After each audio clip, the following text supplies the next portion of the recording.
요즘은 119 구호 조치를 하게 되면 자동으로 경찰에 통보가 되기 때문에 보행자 겸용 도로는 무조건 조심하는 걸로 네. 해야겠네요. 그리고 차는 자전거 운전자가 자전거 횡단도로 통행할 때는 일시정지하게 되었어요. 법적 의무예요. 라이더분들이 조금 주의하셔야 될 게 뭐냐면 일단 정지선은 다 지키셔야 돼요.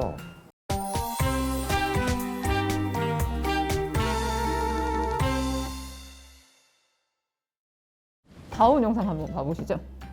네, 밤 한강인 것 같아요. 잠깐 여기서 정리 한번 해보시죠. 네. 지금 이 불박 자전거하고 네. 저 앞 자전거의 거리가 어떻다고 생각하시나요, 혹시? 좀 가깝지 않나요? 좀 가깝죠? 네. 만약에 저 앞 자전거가 갑자기 사람이 뛰어들어온다든가 장애물이 있어서 급제동을 하게 되면 이 뒤에 자전거는 저 앞에 사람을 추돌할 수밖에 없어요. 한 대만 갈 수 있는 도로에서는 자전거 길이도 안전거리는 확보를 해야 돼요. 만약에 앞차가 갑자기 급제동했다. 그럼 따라서 내가 급제동한다. 그럼 몇 미터가 필요할까요? 정지거리가. 최소한 5m 이상은 뛰어서 타야 돼요. 물론 그러면 또 다른 자전거가 끼어든다 하더라도 만약에 이런 사고를 예방하려면 좀 서로 다니는 그 습관을 좀 들이셔야 돼요. 일반 차량하고 똑같다는 거죠, 자전거도. 이게 참 자전거 라이더분들이 이제 현실과 이 법규상에서 갈등하고 있는 부분 중에 하나인데 사실 근데 저렇게 해갖고 사고가 나도 뒤에서 받은 분이 과실비로 훨씬 더 커요. 예. 그러니까 안전거리 미확보죠. 가시다가 오! 이렇게 사고 나네요. 결론은. 이제 자전거 한강 도로로 나가다 보면은 앞에 이렇게 초보 자전거 분들이나 네네. 그런 분들이 특히 수신호 안 하시고 갑자기 이제 오른쪽으로 붙으세요. 그러니까 수신호 안 할 때가 제일 무서워. 이분이 쓰실 건가? 이렇게 보면은 그게 아니고 회전 반경을 넓게 해서 좌회전하시려고 이렇게 오른쪽으로 가다가 갑자기 왼쪽으로 딱 들어오시거든요. 근데 이런 경우에는 그래도 뒷사람이 잘못한 건가요? 보험 처리할 때 입장으로 보면 저분이 일단 교통법규를 위반한 건 사실이에요. 통행 방식을 위반하셨기 때문에 자전거를 타고 그냥 넘어가시잖아요. 그리고 이게 좌회전을 해도 되는 데가 아니잖아요. 일단은 자전거라면은 정지해서 내려서 끌고 가셔야 되는 게 맞죠. 사고를 냈다 하더라도 100% 나의 과실은 아닌 거죠. 횡단보도 때문에 그러는 거죠? 네, 그렇죠. 그럼 많이 여기가 꼭 하필이면 횡단보도라서. 그러니까요. 네. 그냥 왼쪽으로 들어가는 도로였으면 그럼 어떻게 되는 건가요? 도로였으면 수신호하고 지나가면은 뒤에서 치인 사람이 잘못한 거죠. 잘못한 거죠. 수신호 했고 그래도 서행을 해야 되는데 혹시나 왼쪽으로 들어갈 때 수신호를 안 하고 그냥 안 하시는 분들이 있죠. 네네. 근데 그렇다고 해서 뒷사람이 과실이 전혀 없는 건 아니죠. 그건 아니고. 네. 일단은 앞 사람이 어떻게 가든 이렇게 가든 저렇게 가든 안전거리는 미확보되어 있는 상황이면 뒷 자전거에 또 좀 과실이 높아지죠. 반대편 많이 넘어갔다 들어오면 차라리 좌우관계가 돼요. 근데 유감스럽게도 같은 차로에 있었다는 얘기죠. 근데 지금 이 사건은 네네. 위험 방지를 한 경우도 아니고 급제동할 이유도 없어요. 근데 네네. 속도를 줄이면서 한 이유가 뭐예요? 좌회전하려고. 그 부분이 앞차의 과실이 되는 거예요. 근데 그 과실과 뒤에서 안전거리 미확보한 과실이 경합된 거죠.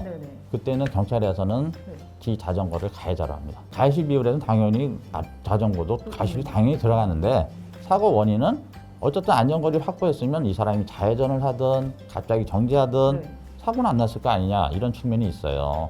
뭐 자전거 타는 게 뭐 누구나 다 탈 수 있고 애들도 타고 그러다 보니까는 그냥 뭐 아무데나 도로만 있으면 나가서 탄다라고 생각하시는 경우 되게 많은데 이제 여러 사람들이 같이 공유하는 도로니까 사전에 수신호 정도는 조금 숙지하고 그런 것만 있었어도 이런 사고는 안 그쵸, 났겠죠. 먼저 알려주시는 게 제일 중요한 상황인 것 같아요.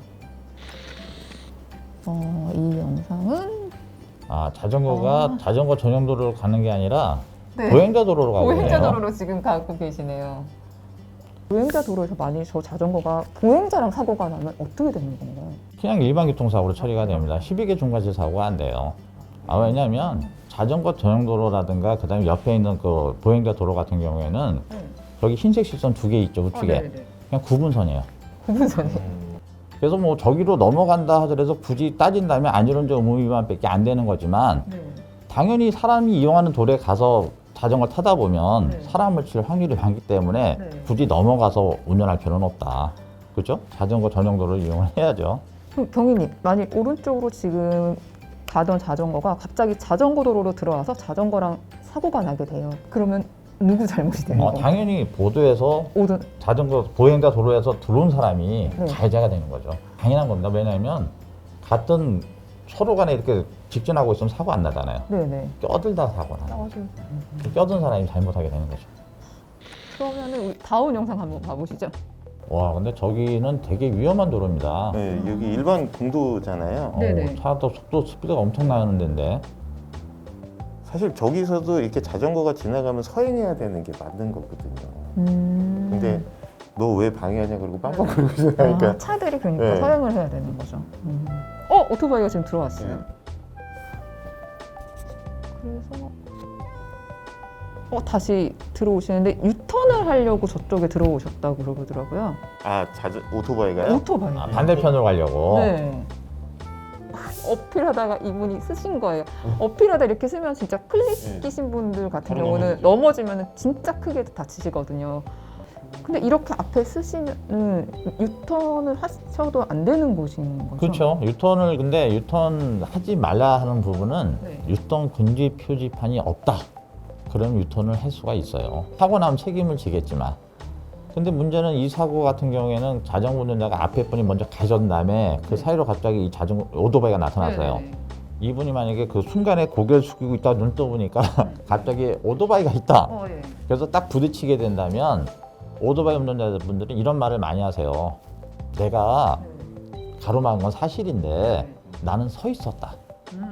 서 있는 걸 자전거가 와서 쳤기 때문에 자전거가 더 과실이 많지 않느냐 이런 얘기를 하는데 자전거도 속도에 별로 정지거리가 필요하다는 사실이죠. 부딪히는 순간 서 있다고 해서 그 정차를 인정을 안 해줘요. 저럴 때 만약에 부딪혔다 그러면 저 오토바이 운전자가 가해 차량이 되는 겁니다. 이 진로 방해잖아요. 진로 지나가고 방해. 있는데 진로 방해한 거니까. 근데 이게 또 되게 애매한 게 내 자전거가 도로에 있었냐 아니면은 이 안전선 밖으로 진행하고 있었냐에 따라서 조금씩 달라져요. 어떻게 달라지나요? 그러니까는 제 차로를 볼 때는 과실 비율로 봤을 때 도로 안에 있었으면은 내가 피해 차량이라고 보는데 이게 정상적인 도로에서 주행했는지 안 했는지를 가지고 과실 비율을 좀 따질 때가 있어요. 그러니까 자전거가 지나가야 될 곳은 공도라고 하면은 그 절반까지의 공간을 사용하시면 되는데 자꾸 이거 갓길로 내려가셨다가 이리 올라가셨다 이런 경우 있잖아요. 정확하게 일직선으로 주행하시는 게 제일 좋아요. 그리고 이런 공도에서 사고 나면 차대차 사고를 보기 때문에 그런 경우에는 자전거는 종합보험이 없거든요. 그러니까는 내 돈으로 물어주는 수밖에 없는 거예요. 차대차 사고는 일상생활 배상 책임 특약으로도 해결이 안 돼요. 네, 그러니까 100% 내 돈으로 다 물어줘야 돼요. 그러니까는 공도에서는 특히나 사고 나면 진짜 재정적으로도 많이 힘들어지실 수 있으니까 그런 부분들은 좀 고려해서 운행을 하셨으면 좋겠어요. 그러면 그 다음 영상 이제 다시 보시죠. 여기 같은 경우는 차가 앞으로 끼어들잖아요. 주의를 해야죠. 저 만약에 자전거가 속도를 안 줄였으면 부딪히게 되면 사고 책임이 있는 건데. 조금만 더 빨랐어도 사고가 네. 나는 거죠. 이런 경우 되게 많아요. 되게 무서워요. 사실 이렇게 좀 복잡한 사거리나 이런 데 지날 때 특히나 이렇게 자전거 횡단도 있는 데 있잖아요. 여기서는 타고 지나가도 되니까 약간 조금 편하게 가려고 하거든요. 이런 상황에서 이제 갑자기 우회전을 하면서 빵 그러면 사고가 안 나도 사람이 옆에서 갑자기 경적을 울리면 되게 놀래거든요. 그래서 균형을 잃고 만약에 넘어졌어요. 그러면 이건 교통사고일까요? 아닐까요? 교통사고입니다. 이거 비접촉 교통사고라 그래서 비접촉 예, 이거 교통사고요? 보험 처리 대상이에요. 그냥 부딪히지 않아도 사고 원인이 되게 되면 사고 책임을 져야 돼요. 그걸 비접촉 사고라고 안 얘기하죠. 그래도 요즘 제일 제가 많이 듣고 비접촉 교통사고가 과연 뭔가 그랬더니 이런 경우네요. 직접적으로 뭐 촉발되거나 이러지 않아더라도 그러니까는 이런 경우에도 사실 갑작스럽게 경적을 울리고 확 지나가 버렸을 때 놀래서 넘어져서 근데 자전거 로드를 타면 이렇게 넘어지면 클립 때문에 발을 못 빼가지고 굉장히 크게 다치는 경우가 많잖아요. 인도나 이런 데 걸려가지고 넘어지게 되면 어깨부터 떨어지는 경우 되게 많고 아니면 머리 다치는 경우도 꽤 있거든요. 근데 저렇게 진행 중에 만약에 빵 해갖고 옆으로 넘어지면 얼굴 다 쓸리는 거죠. 정말 굉장히 심하게 크게 다칠 수 있어요. 다칠 수 있는 경우인데. 그러니까 보통 이제 자전거 안 타시는 분들 같은 경우는 이제 클립 껴 있다는 사실을 모르시니까 그냥 그냥 발로 받치고 쓰면 되잖아 이러는데 발이 안 빠지니까 뭐 어처구니 없이 넘어지는 경우 되게 많거든요. 진짜 위험한 상황이 될 수 있는 경우인 것 같아요. 이거는 지금 횡단. 보행자가 네. 자전거 횡단도로 가고 있다고 횡단도로. 하는 거죠. 원래 여기 자전거 횡단도는 자전거만 가게 돼 있는데 그렇죠. 그냥 그런 부분을 갖다 얘기하시는 것 같아요. 네. 근데 뭐 사실 이거 구분 못 하시는 분도 되게 많잖아요. 아, 옆에 서 있는 줄이 뭔지도 모르고 모르시는 지나가시는 분도 경우도 많으세요. 되게 많고, 특히나 이렇게 그 자전거하고 보행자 겸용으로 돼 있는 인도들이 있잖아요. 네네. 자전거 도로 이렇게 같이 가는데 거기도 사실 보행자분들 때문에 그리 못 가요. 그래서 공도로 타는 경우가 되게 많잖아요. 근데 저런 데서 지금 사고가 나면은 그 자전거 잘못인 거죠, 그래도. 일단 차대 사람일 때는요 업무상 과실이 차에 들어가기 때문에 당연히 차가 가해자가 됩니다. 억울한 경우도 있죠. 그래서 저 자전거 지금 네. 횡단하고 있습니다. 횡단. 그래서 헬멧도 안 쓰시고 횡단을 하고 계시네요.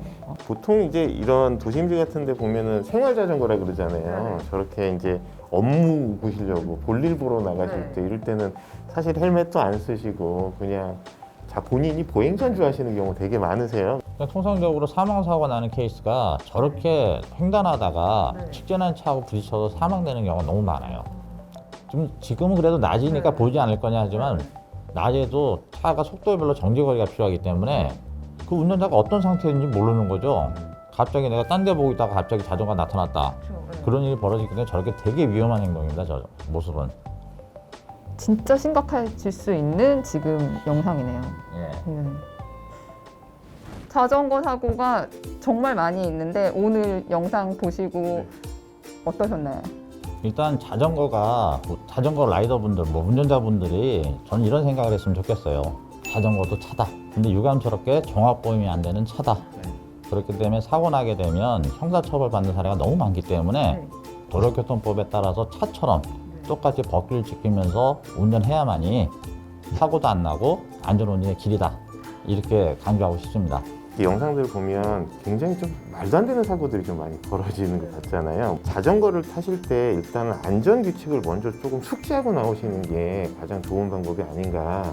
지금도 보면은 후방에서 누가 오는지 안 오는지에 대한 부분들을 전혀 인식하지 않고 막 좌회전하신다든지 이런 이제 초보분들 아니면 수신호 안 하시는 경우, 이런 경우 때문에 사고가 유발되는 경우가 많으니까 뭐 보셨다시피 별거 아닌 것 같고 사고 나는 경우도 되게 많고, 그다음에 특히나 이제 조금 고인물이라 그러잖아요. 숙련된 라이더 분들께서는 너무 빨리 다니셔가지고 로드 자전거가 더 빨리 더 멀리 가는 게 목표이긴 하지만 좀 사람들이 있거나 할 때 교통법규를 좀 정확하게, 자전거도 차니까 법규를 정확하게 지키고 안전거리 좀 지키고 다니셨으면 하는 마음이에요. 그러면 좀 더 많은 분들께서 더 즐겁게 자전거를 즐길 수 있지 않을까 이렇게 생각이 듭니다.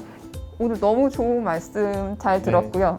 따릉이 블랙박스는 여기서 끝내도록 하겠습니다. 감사합니다.